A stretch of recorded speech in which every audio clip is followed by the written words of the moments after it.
Hi guys, welcome back to my YouTube channel. My name is Penny Liballo, and guys, support yellow. That is amazing, guys. I really appreciate what you guys are doing for me. For those of you who are supporting, I really appreciate what you are doing for me. It means so much to know that people are waiting to hear from you, even though, like, guys, you need pressure.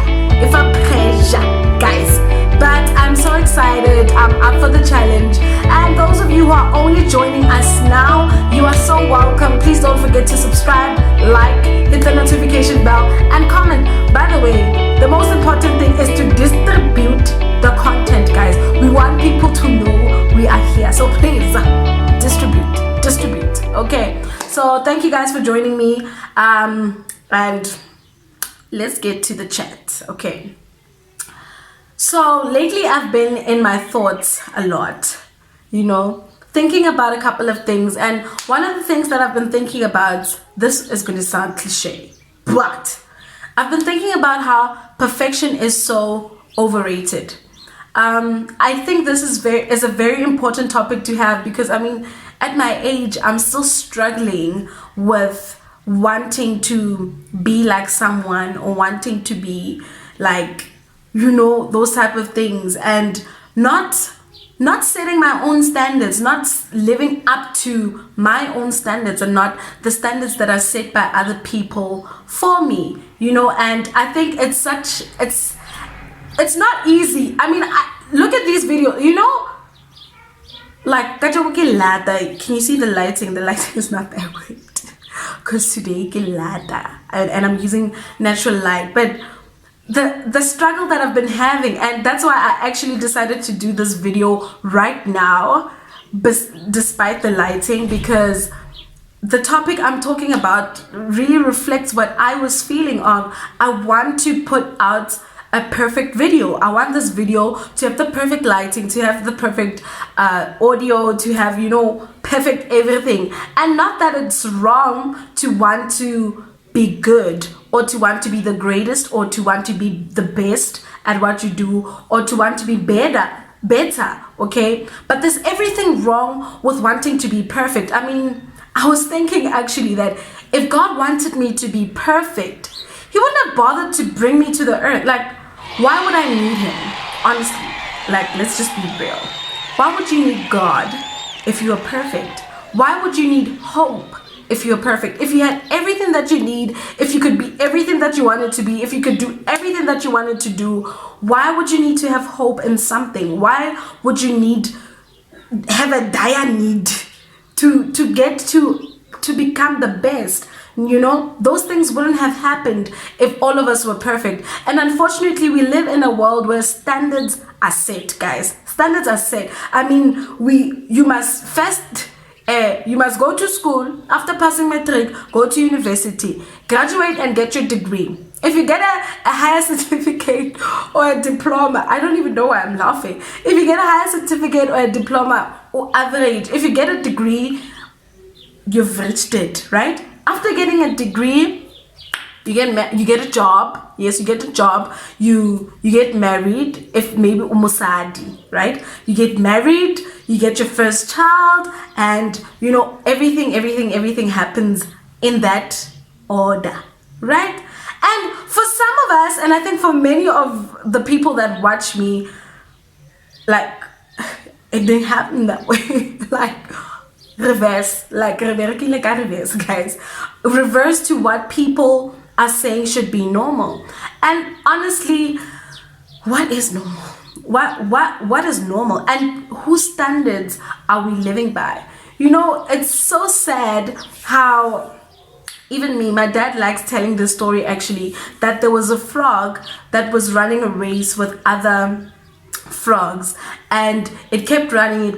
Other frogs gave up on the way, and they were tired. Okay, my dad used to tell us the story when we were young. He repeated it also at church sometime. And the frogs used to run. They ran on their own tracks and stuff, and they got tired because there were people screaming on the sides, screaming, screaming, screaming. No, you can't do it. You can't do it. No, you need to go that way. You need to do this. You need to do that. You need to do this. This is how you get there. This is what you do when you want this. And they all got tired because the journey was just too long. The process was just so exhausting that they gave up on the way. And when this one frog got to the end, I don't want to say journalists, like, but yeah, how do you feel about winning the race? And the frog took a pencil. I know it's impossible, but the frog took a pencil and wrote down and said, I am deaf, right? And that story today means so much to me. When the frog said, I am deaf, it showed how he could not hear the noise. And have you ever wondered how maybe sometimes you should just shut the noise? That maybe the noise is what's causing you to move further and further away from where you're supposed to be. Maybe the noise is what's causing you to just give up on the road because you feel like you're not getting to the place where other people want you to get to, or you're not getting to the place where Penyo is at, or you're not getting to the place where Gludi is at, or you're not getting to the place where Mang Mang is at, because of the standards that we set, because of what people have said to us about our lives. I just want to share a story with you guys from the book of Genesis about Joseph. I'm sure you guys know him, the guy who had a dream. Right? This guy had a dream, and in the dream, the moon and the sun, I think, were bowing down to him, and the weeds, I think, were bowing down to him. And he told his brothers about his dream. And when he told his brothers about his dream, his brothers were like, this crazy boy. He thinks he's gonna rule over us. He thinks he's gonna be. Doesn't just that sound like our typical, melanin people? Doesn't that just sound like our friends? Like, how I'm either better than you or we are at the same place. That's what people want for us. And guys, this thing is painful. Okay, I'm sorry. I'm sorry. It's too much.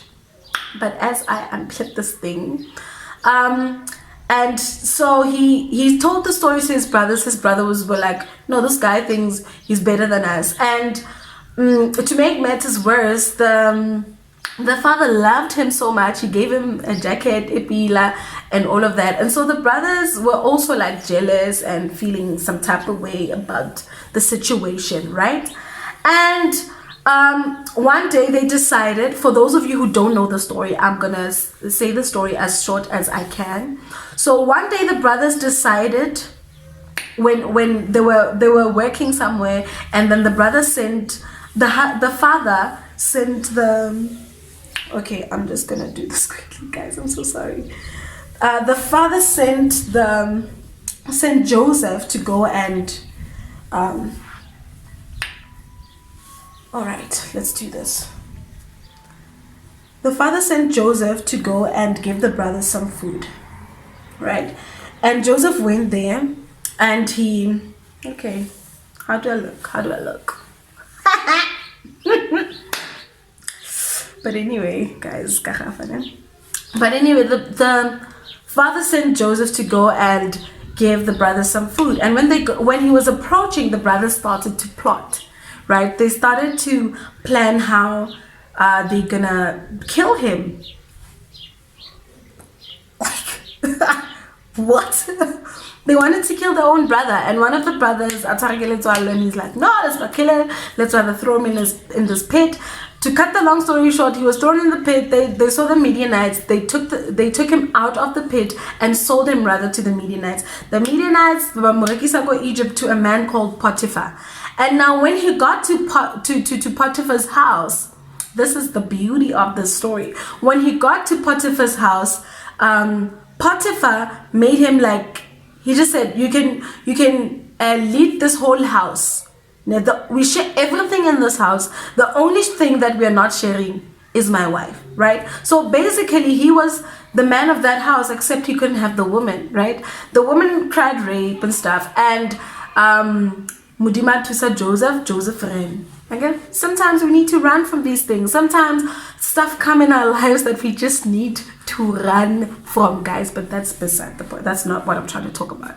But so he ran, and when he got to jail, the warden loved him so much that he made him the what's that thing? He made him like to take care of the whole jail, right? Of the whole prison. And then after he took care of the whole prison, two guys had a dream in the jail, and he interpreted the dreams. One was going to die, and the other was going to go back to the palace and be the cupbearer. And so he told that guy, please remember me. And let me pause right there.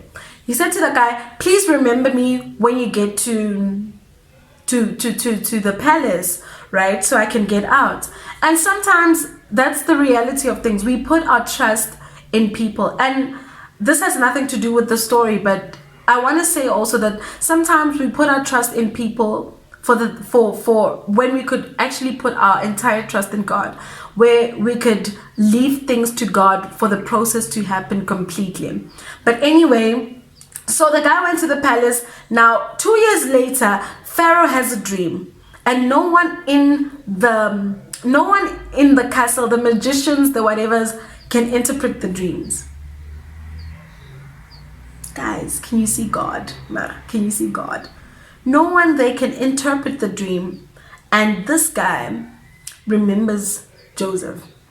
And then he tells the Pharaoh sends them to go get Joseph, and Joseph comes and he interprets the dreams, 7 years of famine and 7 years of plenty.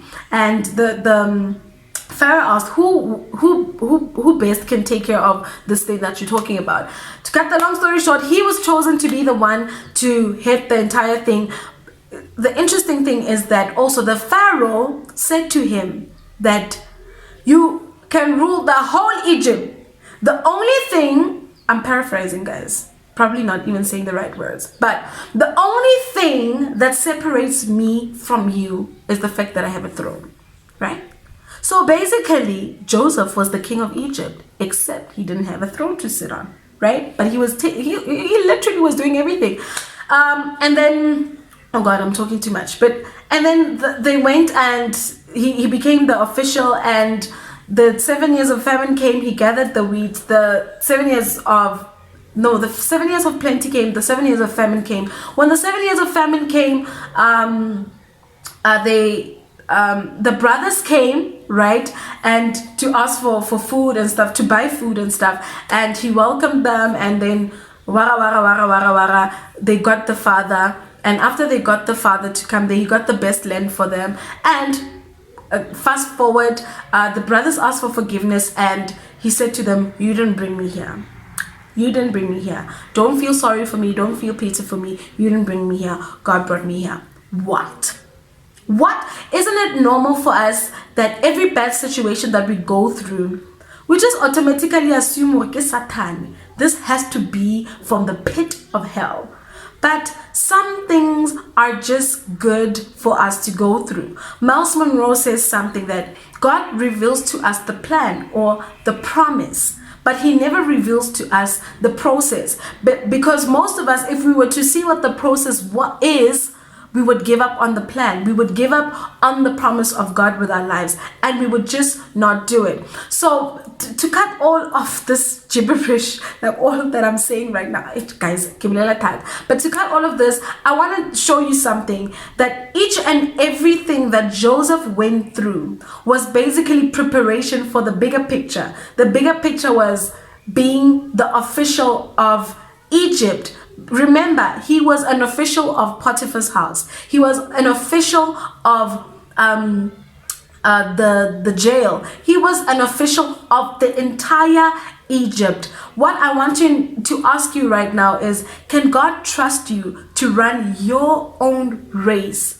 faithfully? Can God trust you to run on your track and not want to get on someone else's lane. You know, in sprints, if you get into someone else's lane, track, you are disqualified. Can God trust you to run and walk in your own track?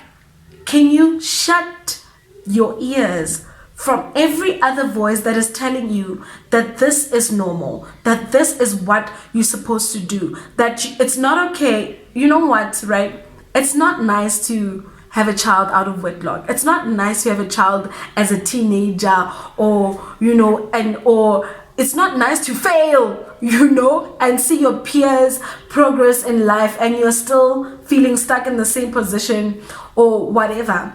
But God has a plan with your life, not our life. There's a reason why God uses the word your, to make it personal, to make it specific to you. I'm so happy that you guys got to the end of this video. I love you guys, and please don't forget to subscribe, hit the notification bell, like, comment, and distribute, guys. We are distributing the content. We want the people to know that we are here. I love you guys. I hope I was not too long, and I hope that you guys got to hear the crux of what I was really saying.